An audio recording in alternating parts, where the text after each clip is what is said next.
In this episode of the PETRONAS Retro Race Review, we're looking back at the 2019 Mexican Grand Prix. It was a chaotic start with both Lewis and Valtteri losing places. The one-stop strategy helped Lewis win the race and Valtteri to secure a double podium finish for the team. James, I am looking forward to discussing this race with you because it was busy out on track and in the pit lane.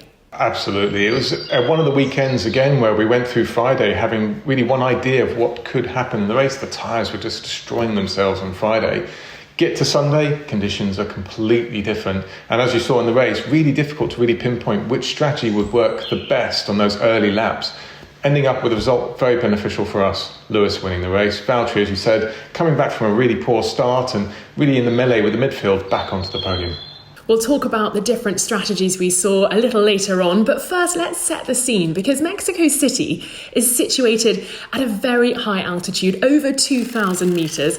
And our first question comes from Heriberto on Instagram, asking, does the altitude really affect the cars that much? We do hear that a lot from the commentators and people in the F1 paddock, don't we? I think it's fair to say it affects every system on the car near enough, but not just the car, it affects humans as well. So if we go through this a little bit, the air is around about 20-25% less dense than down at sea level. And the result of that is, even if you're in the aircraft, the first time you experience it was when you come to land in Mexico airport, you'll find the plane is coming in a lot faster than you would normally experience. And you use all of the runway to slow the plane down. As the density of the air is basically reduced as a result of it, you can freely move through it faster.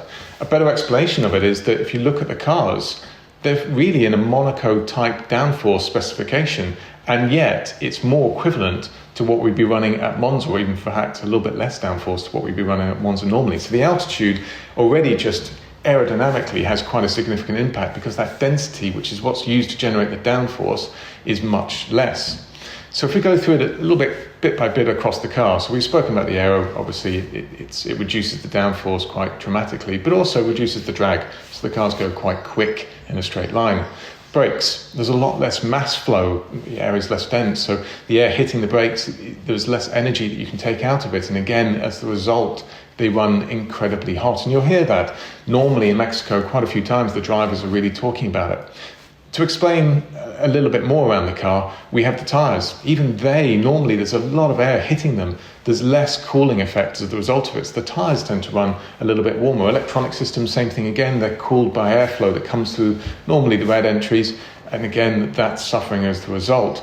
And if we talk about the PU, that's probably one of the more significant effects. So the first race in Mexico was 2015. But obviously this PU generation was designed before 2014 when they were introduced in 2014 without Mexico particularly bringing it into a consideration. You're not going to redesign your PU to just cope with this one very extreme race. But from the perspective of the turbo, it's now having to deal with air that's much less dense than what it's used to. And the engine does struggle at those altitudes.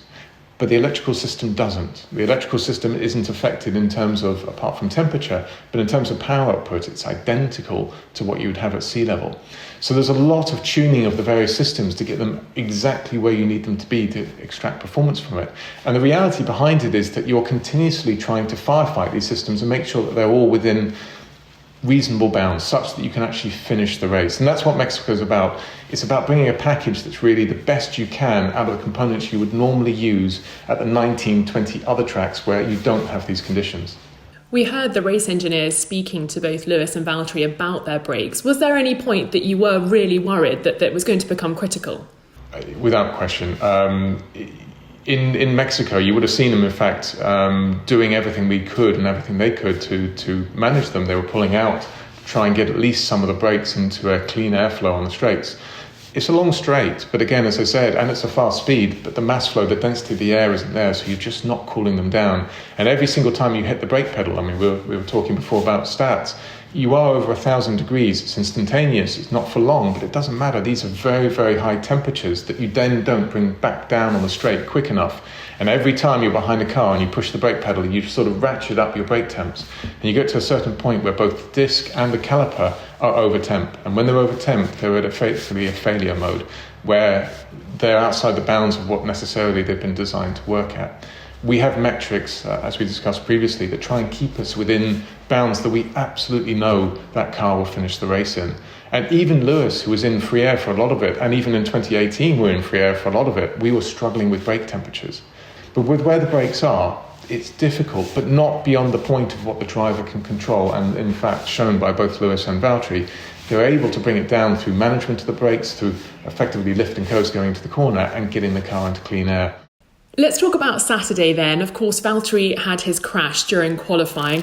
We've had a question in from Theo on Instagram asking about the repair process. How long did it take? And did you have time to set the car up properly for the race on Sunday? It was a fairly big accident. It was enough that he had to go to the medical centre to effectively be checked up. So it was a big accident. And yes, the car, as it ran on Sunday, was in exactly the same setup as what we had in qualifying. And in fact, I'm very proud of our guys. They're able to, every time this sort of event happens, rebuild the car in a sensible guise, exactly what we would like. The drivers have never said, oh, this car feels different. They've always said the car is perfect and thank you. To explain the process a little bit, because it's probably worth going into this, from the point where the car's had an accident, the car is still in parc fermé and remains under FIA control conditions. With an FIA representative and effectively your stewards there looking at what you're doing, you're able to replace components, but you have to show every time it's damaged, this is a like-for-like component, I'll replace it and put it on the car. The component may not be perhaps as high quality, it might be slightly heavier, for example, if it's a flaw that's been previously repaired. But we are able to replace all those components. But the time period available to you on a Saturday night isn't that great. At the end of qualifying, the cars are under inspection by the FIA. They're able to look at the cars and do a whole sequence of checks on them on what we call the FIA bridge, which is a weighing scale, but also there's a number of templates that go on the car just to make sure it's completely legal. Obviously difficult to do when the car's in bits, so it doesn't go to them for that purpose. But all the other cars are withheld in the FIA's grasp, and we're not allowed to touch them. At least an hour after qualifying, normally more, we have the cars released back to us, and it allows us a little bit of time, and it really only is a little bit of time on that Saturday evening, at least an hour though, in order to get the car back into a state of starting to rebuild it. And that's what the guys did. They stripped the car down. But at the point where the cars have to go back under a blanket, you may have seen this on photos on TV, it's effectively a sort of big Ziploc bag, car goes inside it. Even if it's in bits, gearbox off the back, doesn't matter. You put all the bits and the components you want inside there, and you put that car to bed for the night. You're allowed to come back in the following morning and carry on rebuilding it, but you are allowed to effectively continue the work on the Sunday morning, build the car back up, reset it back up again before the start of the race, and there's enough time to do a very solid job in that regard. Where things get tricky is only when you're running low on components. For example, I've discussed floors.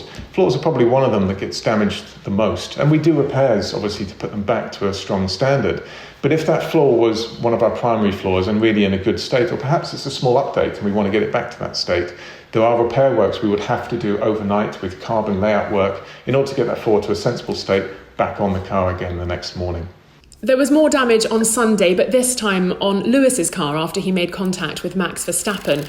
And we've had a question in on Instagram from Sam asking how serious that damage was. How did you know on the pit wall what was going on Lewis's car? We have a team of expert aerodynamicists whose focus is making sure the car's performing in the tip-top condition. So making sure the car's built to the correct specification, that all the sensors are correct and working, but also allowing us to understand how that car's performing in every session, including the race. The way they do that, or one of the many tools available to them, is there are pressure tappings both in the floor, the front wing and the rear wing, and a few other locations as well. And they're pressure tappings that measure dynamically the pressure, the force, and it can be translated to that the car's feeling at various locations. It then allows them, through modelling, to convert that to downforce and aerobalance. So when there's been damage, we understand fundamentally what the approximate downforce loss is and the approximate aerobalance change as a result. It's worth noting that aerobalance can actually be more powerful than the downforce loss depending on what happens. And we can tune it at a pit stop. Say, for example, there's some floor damage. We can, of course, bring the front wing down at a pit stop, but ultimately for that entire stint, the driver will have to suffer with the balance that he's got available to him. So they were able to report an approximate amount of loss as the result. The damage was actually at the back of the floor, just before what we call the tyre seal in the Wouvre area. And it did cause around about a tenth of performance loss. So this is not insignificant, but as I said as well, the balance change was also a problem. And it also meant the tyre wear on that first stint was a little bit affected as the result of it. So in answer to the question, was it serious? Yes. I mean, at a race where previously on Friday in free practice, we were chewing tyres up and every lap mattered, moving the aero balance is not an ideal situation to have in the race. But the reality behind it is it didn't affect ultimately the strategy because the tyres were performing much better and we were able to take Lewis to the point we needed him to in the stint. We saw both drivers losing places off the start, and of course the damage that you've spoken of for Lewis as well. How did you then change your race plan off the back of that? And that's a question we've had in from James on Instagram. Brilliant question. So we were behind both McLarens with both of our cars. They both dropped back and a little bit more in the midfield for Valtteri. The first point is that we plan for all of these scenarios. This was at the worst end, admittedly, but we do plan for these scenarios. We need to understand what happens if we lose 1, 2, 5, 10 places, lose a front wing on the first lap. You need to discuss that before you get into the race. There's little point being there, sat there going, what should we do now? So we have quite a good idea of what to expect. Fortunately, our car was quick, and the reality behind it is the McLarens, we could overtake them on track, and both cars did. But there's a time loss as a result of it. In the case of Lewis, he was able to get through and back up to the back of Albon very, very quickly. In the case of Valtteri, he actually was caught behind more cars than that. It took him a little while to get caught back up again. And when he did, he was really running his own race in free air. So to answer the question of how it affected us strategically, as odd as it may sound, there are often advantages to not being the first car on track when it's a very dynamic strategy situation. Because ultimately, the guy in the lead of the race has to make a call at the point where they can be undercut as to whether, in this case, it was a 2-stop or a 1-stop. You may not have all the information, but you may well be under pressure to make a decision. When you're third, you know information that the person in the lead of the race doesn't have, which is, have they stopped or not on this lap? So you're often empowered. The second situation that was actually strong for us strategically is we had Lewis, but Ferrari had 2 cars up ahead, and you can't stop the cars on the same lap unless there's a little bit of a gap between the two of them. And it means that Lewis, if we were going to the 2-stop, has an opportunity to undercut at least one of those Ferraris. So strategically, there is a lot of strength to actually not being in the lead of the race as long as you have a fast racing car. And we did, and whilst Lewis's floor was damaged, you can see he did catch up to the pack, and he was in a position where he could fight with them, fortunately. If we go through Valtteri, his race, we were, as we went into it, completely aware that what we learnt on Friday may not apply at all. I mean, this is one of the most extreme changes in strategy from Friday to Sunday that you can have. On Friday, it was a nailed-on 2, if not a 3-stop, if you started on a soft tyre. It was that difficult to keep the tyres alive. Go into the race, and all of a sudden the degradation is much, much lower. The tyre damage that we were seeing through abrasion, damage and graining wasn't apparent in the race. And as a result of that, we knew the situation was different. But you never go quite, is it enough to push you back onto a 1-stop or not? Strategically, with both of our cars, Valtteri had no pressure from behind. So we already informed him, just stretch the stint out long. Let's have a look to see how these tyres are getting on. Because ultimately, that 1-stop, if he's able to stay on it and others aren't, would benefit him, and that's exactly what he did. And there's always a trade-off. You're going to ask a driver to drive just a little bit more conservatively to keep the tyres alive for a longer period of time. But Valtteri did a great job, and as you saw, got back on the podium as a result of it. In the case of Lewis, Albon stop, that was the first instigation and the first decision really by Red Bull to go to that 2-stop race. As I said, they didn't have necessarily all the information, and they were going for the aggressive undercut. He actually lost out and lost a lot of time as a result and dropped out. But Ferrari could cover him the next lap with Leclerc, and they did. And they put him now on a 2-stop strategy. Once you've done that, you've really committed in that direction. With Lewis, it wasn't an opportunity for us. The undercut didn't seem right at that point. For one car, yeah, potentially we might get on the podium, but we had an opportunity here, we thought, to go longer and potentially still try the 1-stop strategy, which was your opportunity for higher positions. So we kept him out. And indeed, once Leclerc stopped, which we never would have undercut anyway, and Albon stopped, where we were just in range, potentially, it actually made the decision easy for us. Now we're going to go long, because it looks like the degradation is getting lower and lower and lower. And that call was made, I'd say, around 2 laps before Albon and Leclerc were committing to that 2-stop. We sort of more committed back to the 1-stop and let Lewis know that that's where he needs to go to. You would have had a lot of messages from Lewis when he came back out saying, this doesn't feel great, I'm not sure if the tyres will make it. Again, it's what we've spoken about previously, but the reality behind it is it was a long, long stint to do. And what we did with Lewis is put him in a situation of undercutting Vettel for the win. And it was an aggressive stint. You saw Ferrari weren't sure if the tyres were going to make it either. If they knew, they would have stopped Vettel because they knew that we would undercut them. That was made on a decision of how long that first stint went and how low the degradation was across that first stint. And in reality, again, we try and fit models, but the models are being updated live. And with that, it was a little bit of an extrapolation to understand where we were. But being in the lead of the race, for us, with a tyre that might just make it, was more important than being P2 effectively with a tyre that would definitely make it. I'll follow that up with a question we've had in from Breathe_F1 saying, how much of an advantage did Lewis gain by pitting earlier than Sebastian? You've just spoken about that, but is it ultimately the advantage was the win of the race? Yeah, that's the best summary of it, really. There was about a second and a bit on the outlap in terms of outlap time, and the main priority is this: when Lewis came in, the pit stop was great, but also the outlap was very, very strong, and it meant that Vettel, even if he stopped the very next lap, he would have been behind Lewis. So the importance of that outlap was that it put the pressure, the chess move really on Ferrari, that it's game over now. Now you have to bank on the fact that you're right and we're going to run out of tyres and you have to go on the long side. But there's a weakness to the strategy.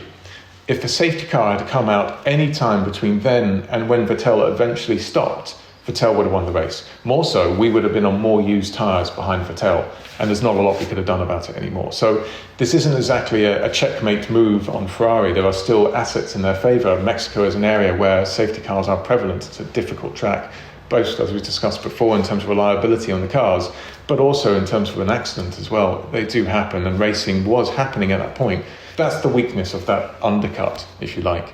But the reality behind it, as I said before, is it was our play to win the race. Had we not done that, there were no other opportunities. And how important was it? It was the win, no question about it. As we got closer to the end of the race, we heard a lot on the Ferrari radio that they thought Lewis's tyres would drop off. And Harry has asked on Twitter, did you expect Sebastian Vettel to challenge Lewis towards the end of the race, or did you believe that Lewis had it covered?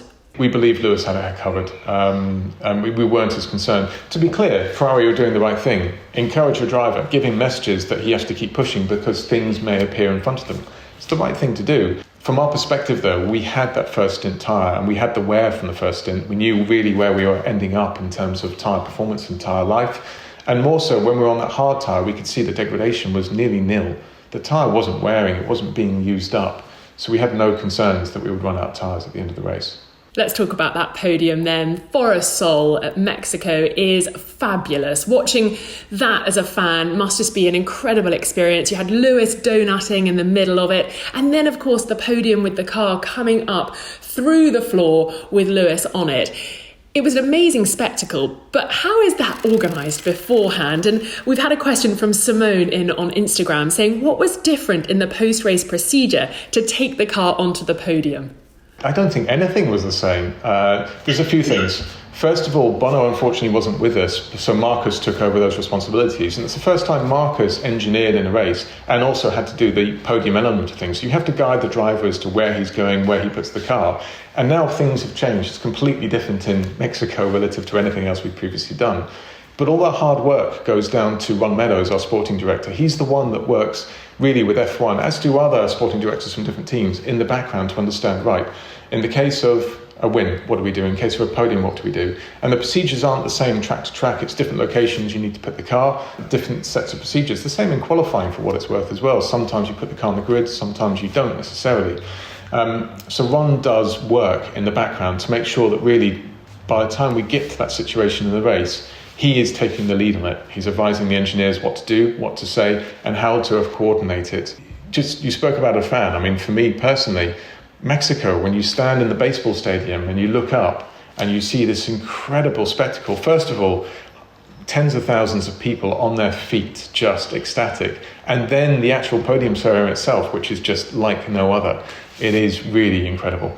It's a real party atmosphere and a real celebration. Perfect to mark the 100th win for Mercedes in F1. I agree. I mean, I'm honoured to have been there for most of those, certainly. And in truth, until you said that, it's not really a stat that we necessarily count up. You almost reset yourself and think of it, each one, as a win because you fought that weekend for something, hopefully, that you deserved, rather than this accumulation over time.